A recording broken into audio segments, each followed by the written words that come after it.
Imagine dropping your very first movie, and instead of applause, the Canadian government slaps you with a lawsuit. That's exactly what happened to David Cronenberg with Shivers, a low-budget horror film about mutant parasites that somehow blew up into a real-life scandal. Critics weren't just disgusted by how messed up the film was. They also accused it of draining taxpayer money through Canada's film subsidy system. The backlash got so intense, it sparked a nationwide fight over cultural funding. And right in the middle of it, Cronenberg got kicked out of his home and almost lost his career.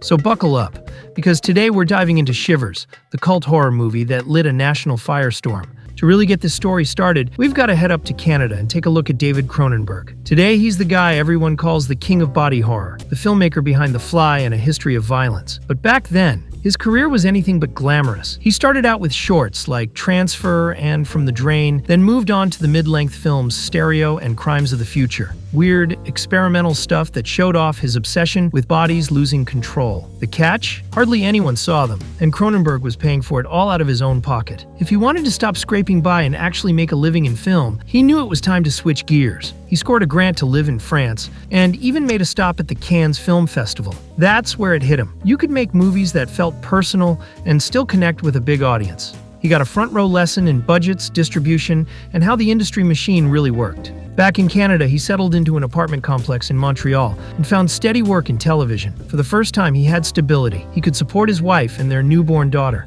But what he really wanted was to make his first feature. That spark came from a dream. A spider crawled out of a sleeping woman's mouth, wandered through the house, and then slipped back inside her. When Cronenberg woke up, he couldn't shake the idea that terrifying things might already be living inside us. So he started writing. The story took place in the Starliner Towers, a shiny apartment building filled with middle-class families. But hidden among them was a scientist who had created parasites that erased inhibitions. Once those things got loose, the neighbors turned into sex-crazed zombies. Cronenberg first called it Orgy of the Blood Parasites, before wisely switching to Shivers. It was classic Cronenberg, a horror story fueled by his obsession with the human body. This time, though, he was aiming for a mainstream audience. What he didn't see coming was that it would blow up into a national scandal. Cronenberg was determined to make the movie, but there was one major problem. Canada didn't really have a film industry, at least not a strong one. In 1967, the Canadian Film Development Corporation, better known as the CFDC, was created to support local productions with public funds. At first, it didn't have much direction, which is how Cronenberg managed to grab $15,000 to shoot Crimes of the Future. But Shivers was going to need a lot more. And by then, the CFDC had shifted its focus to dramas and realist projects. In other words, horror wasn't on the menu. That didn't slow Cronenberg down. He turned to independent Canadian companies funded with private money, and that's how he found Cinepix. Founded in Quebec in 1962, the company specialized in adult films. Its founders, John Dunning and Andre Link, were ready to back something different but still commercial. They had already been impressed by Stereo and Crimes of the Future, and when they read the script for Shivers, they saw it as the perfect way to pivot, from risque films to full-blown horror. Dunning and Link were excited, but they had to be honest with Cronenberg. The budget was estimated at $180,000. It doesn't sound like much now, but for a Canadian low-budget film in the 70s, it was a lot, which meant they'd need help from the CFDC, and those guys were only funding dramas and serious projects. That's where Ivan Reitman came in. He had just scored a modest hit with Cannibal Girls, a horror comedy produced by Cinepix, and he knew the subsidy system inside out. With his credentials, he pitched Shivers to the CFDC. The reaction was brutal. They thought the script was grotesque, too outrageous, and way too costly. Cronenberg agreed to rework it, making it cheaper and slightly more accessible. He ended up rewriting it for 3 years. The CFDC kept saying no, but Cronenberg and Reitman didn't give up. Eventually, the agency agreed to chip in $80,000. The rest had to come from private investors. With financing finally in place, production on Shivers kicked off in September 1974. Cronenberg quickly adjusted to a professional setup, working with actors and crew on a 15-day shooting schedule. Beyond his obsession with bringing grotesque imagery to life, he had the steady backing of Dunning, Link, and Reitman. That supportive environment carried over into post-production. While editing, Cronenberg was optimistic. Horror movies were profitable, and Shivers had the potential to deliver quick returns for both him and Cinepix. More than that, it felt like the start of a real career in film, one that could support his family and open the door to bigger projects. Even with such a tiny budget, the shoot for Shivers went fairly smoothly compared to other productions we've talked about on this channel. The crew actually slept in the same rooms of the apartment building where they were filming. At one point, they even asked to rent extra floors, so some of the team could have separate rooms. The one who struggled most was Cronenberg. He wasn't comfortable with a production this size. After years of making shorts with 2 or 3 people, just having a cinematographer handling the camera already felt like he was losing creative control. That tension comes through in the final film. Looking back now, we might forgive those flaws, or even see them as part of that raw 70s indie vibe. But Cronenberg himself thought the movie looked awful. Another big challenge was working with the actors, most of them with little to no on-camera experience. Susan Petrie, one of the leads, had mostly done comedies and took the role in Shivers, hoping it would be her first serious part. The problem was drama wasn't her strong suit. In scenes where she had to cry, Cronenberg didn't yet have the tools to guide her. Out of options, Petrie tried holding onions up to her eyes, but it looked fake. So she came up with a final idea. She asked Cronenberg to slap her until she cried. And yeah, this was the 70s. Cronenberg wanted nothing to do with it, but she insisted she wouldn't do the scene otherwise. So he gave her a light slap. Petrie looked at him and said, "That's the best you've got?" Embarrassed, Cronenberg tried again. That's when Barbara Steele walked onto set. Steele was a larger-than-life actress, with years of experience in Italian horror. She marched straight up to Cronenberg, grabbed him by the throat and said, "I've worked with Fellini, with Mario Bava, with all kinds of degenerates, but I've never seen a director treat a woman like this." The confrontation only cooled down when Petrie stepped in, explaining her unusual method for forcing tears. Steele's anger shifted into a kind of morbid curiosity. Still holding Cronenberg by the neck, she asked if she also had a crying scene in the movie. But if Cronenberg thought being called violent by Barbara Steele was bad, he had no idea what was coming next. Despite all the on-set drama, Shivers wrapped on time and on budget. In May 1975, the producers took it to the Cannes film market, where several European distributors bought it, and even a few critics took notice. That buzz got the film an invitation to the Edinburgh Film Festival that August. But that's when things started going downhill. Cronenberg read reviews slamming the movie as revolting and repulsive. He shrugged them off. He'd never trusted critics, but he didn't realize those reactions were just the prelude to something much bigger. The Canadian premiere was set for October 10, 1975. A month earlier, a press screening was organized in Toronto. All of Canada's top film critics showed up, including Robert Fulford, editor of Saturday Night Magazine, better known under his pen name, Marshall Delaney. Fulford was one of the most influential voices in the country, and his take could decide the fate of a movie. At first, nothing seemed out of the ordinary. The opening credits rolled without incident. But then came the scene where a seemingly respectable man attacks a young woman and commits a horrifying act against both her and himself. Fulford was stunned, and as the movie pushed forward with more disturbing images, a man vomiting parasites, infected neighbors giving in to twisted desires, his shock turned into outright disgust. Cronenberg didn't hear about Fulford's reaction to Shivers until a few days later. He was at home, sketching out ideas for new scripts, when a friend called and asked if he'd seen the latest issue of Saturday Night. Cronenberg said no, and at first didn't even get what his friend was talking about. As soon as he hung up, another friend called, then another. Within an hour, his phone wouldn't stop ringing. Frustrated, he went to a newsstand, grabbed a copy of Saturday Night, and found the article. The headline hit like a punch. "You should know how bad this movie is. After all, you paid for it." Signed by Delaney, Robert Fulford. Across 3 pages, Fulford ripped the film apart. He opened by describing how revolting it was, but most of the piece attacked the CFDC for backing a movie so tasteless and worthless, with taxpayer money, no less. He flat out accused Cronenberg of stealing from the public, and he closed with a knockout line. If funding movies like Shivers was the only way Canada could have a film industry, maybe Canada shouldn't have one at all. To Cronenberg, every word was pure exaggeration. He told himself not to give it any weight. Fulford was just another critic, and critics get forgotten. What he didn't realize was how wrong he was. In the days that followed, Cronenberg's phone kept ringing, including a call from the CFDC. Officials were rattled by Fulford's article, seeing it as both a political and moral attack. And things only got worse once the piece started getting reprinted in other outlets. Soon, harsh new reviews piled on, branding Cronenberg a perverse psychopath.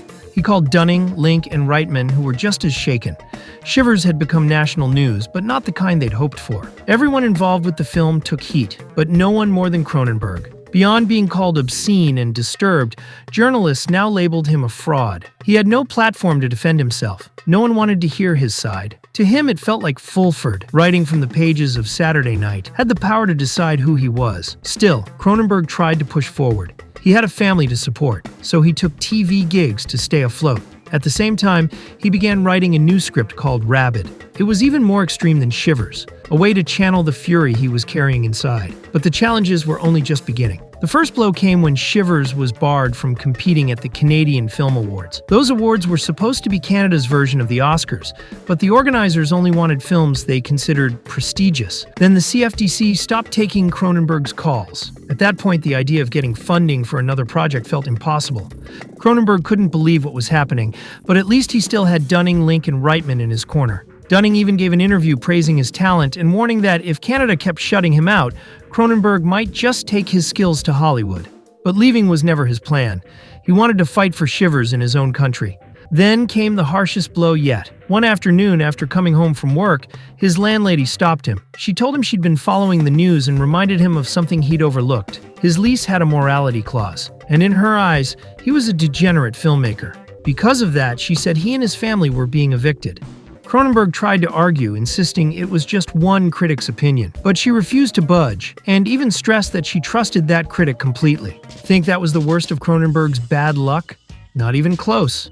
He found a new place right across the street from his old home, but the moment he finished moving in, a city inspector knocked on his door. Someone had filed an anonymous complaint, claiming the building was being used to shoot and develop adults' films.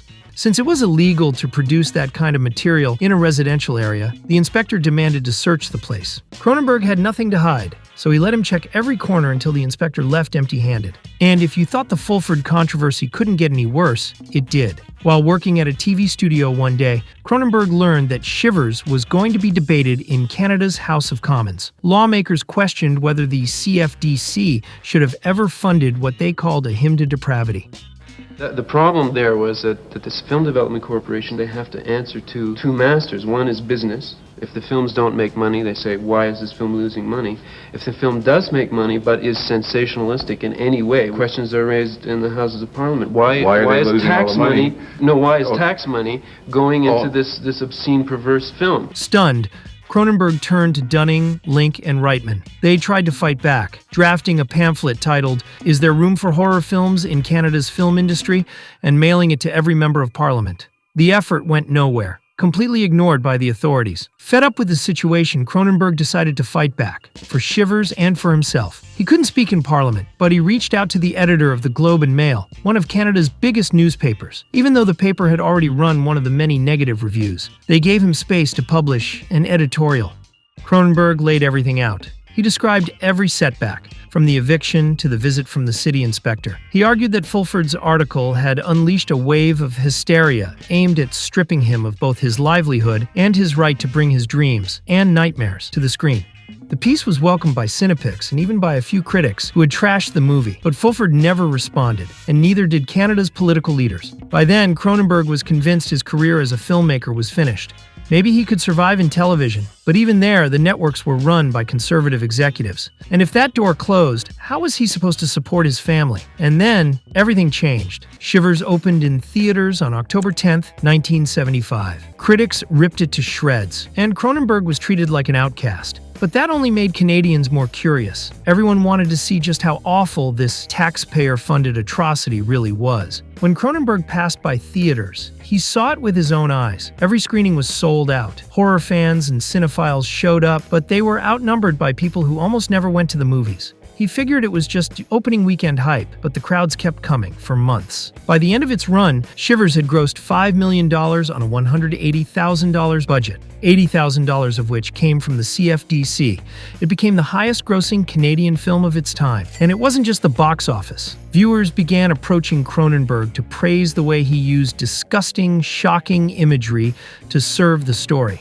They realized this wasn't the work of a lunatic or an opportunist. It was the vision of an artist exploring the most intimate, unsettling impulses of human nature. The commercial success of Shivers soon reached Europe. The distributors who had picked it up at Cannes had no trouble releasing it, and the film pulled in solid numbers at the box office. It was also screened at the Sitges Film Festival, the most important showcase for fantasy and horror. And unlike what happened in Edinburgh, this time Cronenberg was praised. He even took home the award for Best Director, overwhelmed by the recognition. After sparking a national scandal in Canada, Shivers had finally turned the tide, and that victory was only the start of something much bigger. Before long, Shivers stopped being debated in the House of Commons, and the CFDC completely flipped its stance. They realized horror could be profitable. Instead of backing only auteur projects, they shifted toward commercial genre films with real potential to sell overseas. At the same time, the government introduced tax incentives to boost production. And in 1978, the Toronto International Film Festival was born. Suddenly, Canada had a thriving, exciting film industry.